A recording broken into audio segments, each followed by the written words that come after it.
여러분 안녕하십시오. 오늘도 이신근 TV를 찾아주셔서 감사하고요. 반갑습니다.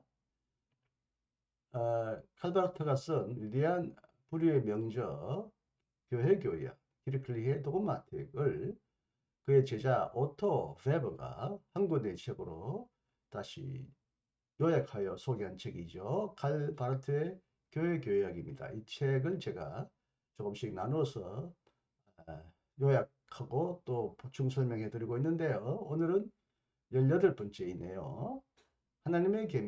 하나님의 계명인데요. KKD 76쪽부터 86쪽까지입니다. 바르트가 윤리도 신론의 과제로 다루는 것은 적잖게 새롭다. 윤리가 신론에 속하는 것은 어떤 이유인가? 윤리는 하나님의 계명에 관한 이론으로서 율법을 복음의 형태라고 천명한다.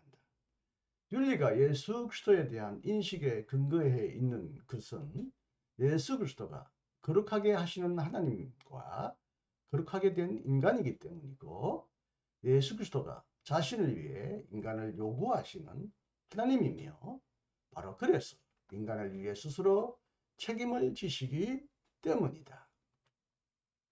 복음의 형태로서 율법, 이것은 우리가 잘 아는 십계명의 형태에서 분명하게 드러난다. 십계명은 너희는 뭐뭐뭐 해서는 안 된다로 시작하지 않고 이해할 수 없는 은혜의 알림과 함께 시작한다.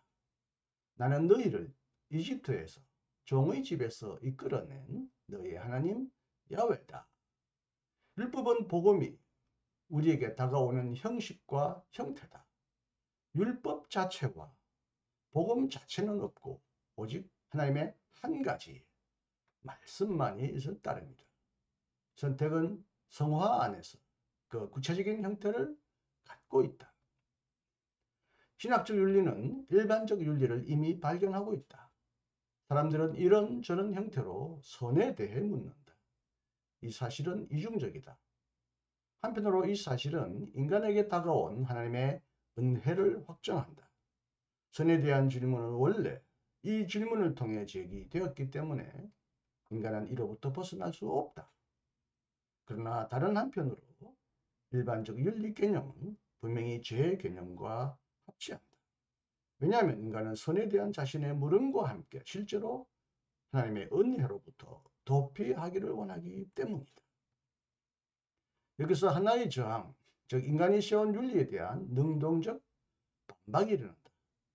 그러나 긍정적 반박은 다음과 같은 사실에 주목한다.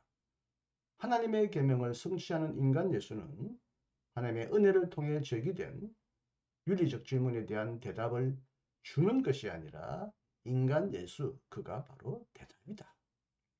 신학적 윤리는 순전히 원래 그리고 배타적으로 선택 안에서 성취된 하나님의 은혜와 관련되어 있다. 그것은 은혜의 윤리다. 그렇지 않다면 그것은 신학적 윤리가 아니다. 그것은 인간 자체, 그의 윤리 또는 그의 본성에 대해 먼저 묻지 않는다.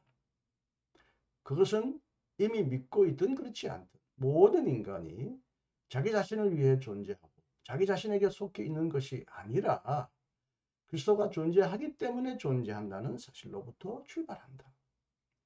인간이 오직 그리스도 안에서 오직 이 주의 수로로 존재한다면 이로써 인간은 처분의 대상이 된 셈이다. 왜냐하면 그리스도는 선택하시는 하나님이면서 동시에 선택된 인간이듯이 또한 거룩하게 하시는 하나님이면서 동시에 거룩하게 된 인간이기 때문이다. 인간의 행위는 예수 그리스도의 은혜의 찬양이다.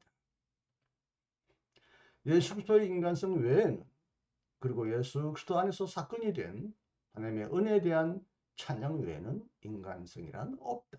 따라서 교의학은 하나님과 하나님 신앙과 관련을 맺고 윤리는 인간과 인간의 삶과 관련을 맺는다 라고 말하는 방식으로 우리는 교의학과 윤리를 서로 분리할 수 없다. 인간 행위의 선은 하나님이 인간에게 행하시는 선에 달려있다. 우리는 다음과 같이 말할 수도 있다. 하나님이 예수 그리스도 안에서 인간을 친히 용납하셨고 예수 그리스도 안에서 인간에 대해 결정하셨으며 인간이 예수 그리스도를 통해 하나님과의 계약으로 부름받았다는 사실을 알 때 바로 그때 인간은 선하게 행동한다. 예수 그리스도 안에서 인간에게 다가온 하나님의 은혜는 동시에 인간을 붙드시는 하나님의 손길이며 동시에 하나님의 계명이다. 따라서 우리가 하나님의 계명에 대해 묻는 것은 은혜와 선택과 예수 그리스도를 지나쳐서 다른 어떤 것에 대해 묻는 것이 아니다. 하나님이 자신의 은혜 안에서 우리의 명령자가 명령하시는 분이 되시기 때문에 우리는 명령, 계명을 받는다. 우리에게 요구하시는 하나님은 누구신가? 바로 우리가 믿어도 좋은 그런 분이다. 하나님의 요구는 자신의 막강한 초자연적인 힘이나 자존하는 하나님의 선에 대한 그것에 근거한 것이 아니라 인간이 더는 홀로 존재하도록 인간 자신에게 맡겨지지 않고 예수 그리스도 안에서 하나님의 하나님됨 신성 안으로 버려졌다는 사실에 근거한다. 예수 그리스도의 사역 안에서 성취된 하나님의 은혜, 하나님의 뜻은 목적론적 능력을 가지고 있다. 그것은 하나의 목표를 지향한다.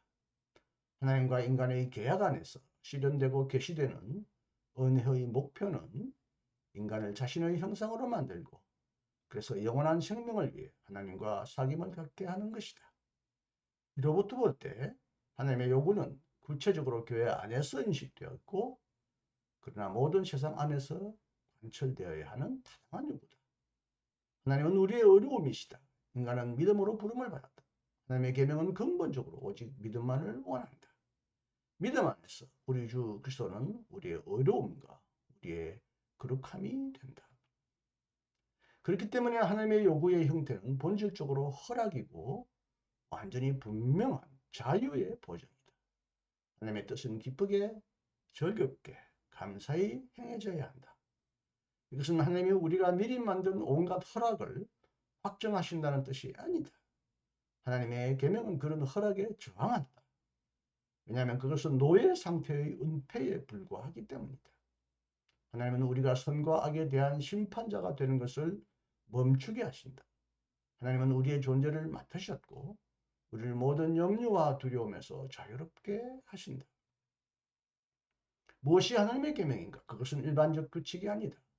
선의 이념은 계명이 아니다. 정언적 명령도 계명이 아니다. 양심도 계명에 대한 법정이 아니다.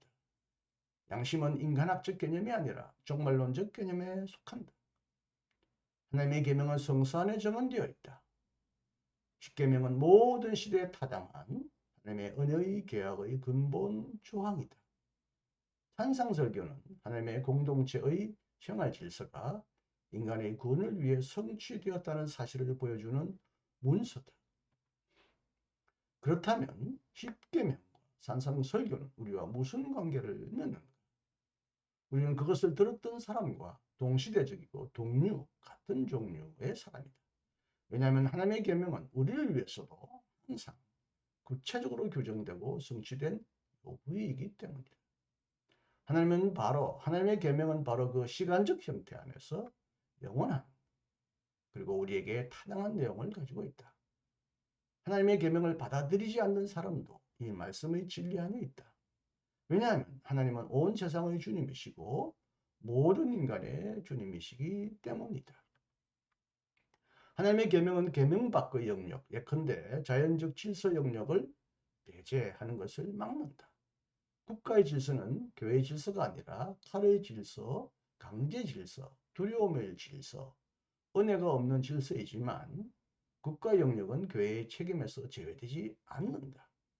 비록 멸망할 운명을 지니고 있지만 이 은혜가 없는 질서도 하나님의 은혜 아래에 있고 하나님의 인내 아래에 있다. 따라서 그리스도인의 합당한 예배는 정치적 예배의 형태를 가져야 한다. 국가는 교회가 되지 않고 교회는 자기 자신의 삶이 있다. 그러나 교회의 삶은 정치적 차원도 가지고 있다. 교회 안에서 일어나는 것은 인간 전체의 삶을 연자적으로 순치하면서 그것을 지시한다. 하나님의 계명 안에서 일어나는 하나님의 심판, 하나님의 결의의 모든 시간적 실현의 총체는 실질적으로 화해와 동일하다. 하나님의 심판은 인간에 대한 그분의 사랑이다. 왜냐하면 하나님은 이 심판을 예수 그리스도에게 수행하시기 때문이다. 따라서 우리가 하나님의 심판에 관해 말할 때 예수 그리스도를 바라보아야 한다. 우리의 죄과는 그리스도의 십자가에서 계시된다. 우리에게 내려지는 판결은 바로 예수 그리스도 안에서 내려진다. 따라서 우리에게 남은 것은 우리의 죄의 용서다. 오늘도 제 강의를, 유튜브 강의를 경청해 주셔서 감사합니다. 오늘도 행복하시고 주님 안에서 승리하시길 바랍니다. 감사합니다. 안녕히 계십시오. 이신건이었습니다.